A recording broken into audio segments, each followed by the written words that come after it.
पश्चिम बंगाल से लेफ्ट का किला ढाने वाले ममता बनर्जी के मुख्यमंत्री बनने की शायद एक सबसे बड़ी वजह है और वो ये कि उनकी सादगी। जी हां, पश्चिम बंगाल के मुख्यमंत्री ममता बनर्जी वीवीआईपी होने के बावजूद 3 कमरों के घर में रहती हैं और पिछले 40 साल से वो इसी घर में रह रही हैं। तो पश्चिम बंगाल के पूर्व मुख्यमंत्री बुद्धदेव भट्टाचार्य का जीवन भी सादगी में ही लिपटा रहा। हम आपको बताते हैं, जिस वक्त बुद्धदेव भट्टाचार्य मुख्यमंत्री थे उस वक्त वो महज 2 कमरों के फ्लैट में रहते थे। मुख्यमंत्रियों के बंगले की बात चली है तो एक तस्वीर ये भी देख लीजिए। यहाँ रहती हैं पश्चिम बंगाल के मुख्यमंत्री ममता बनर्जी।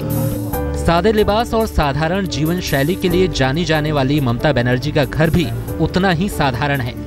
देखकर कोई यकीन नहीं कर सकता कि कालीघाट जैसे इलाके के ऐसे घर में रहती है वो शख्सियत जिसने पश्चिम बंगाल की सियासत पलट दी।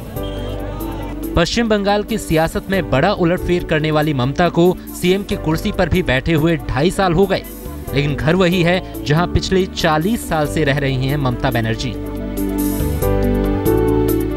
32A Harish Chatterjee street, Kolkata. सिर्फ 3 कमरे का मकान है। इसी में 40 साल से रहती हैं। पहले यहां से पार्टी दफ्तर चलाती थीं, अब बतौर मुख्यमंत्री रहती हैं। निजी सेंट्रो कार से जाती हैं दफ्तर। पहले ये मकान 3 कमरे का भी नहीं था।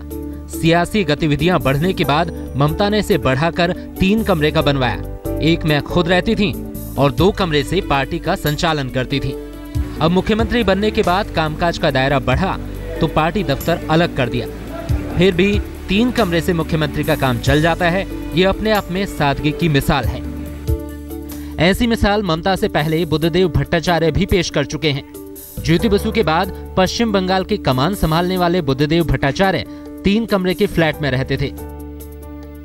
पाम एवेन्यू के फ्लैट में रहते थे पूर्व मुख्यमंत्री। बंगले के बजाय चुना था 2 कमरे का फ्लैट। बतौर मुख्यमंत्री पूरे वक्त पाम एवेन्यू के फ्लैट में रहे। अव्वल तो पश्चिम बंगाल में सीएम के लिए सरकारी बंगला है ही नहीं।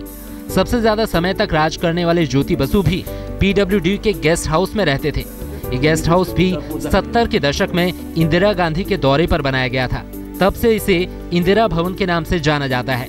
इस गेस्ट हाउस में ज्योति बसु रहते थे। कोलकाता में मनोज्ञा लोईवाल के साथ आज तक ब्यूरो।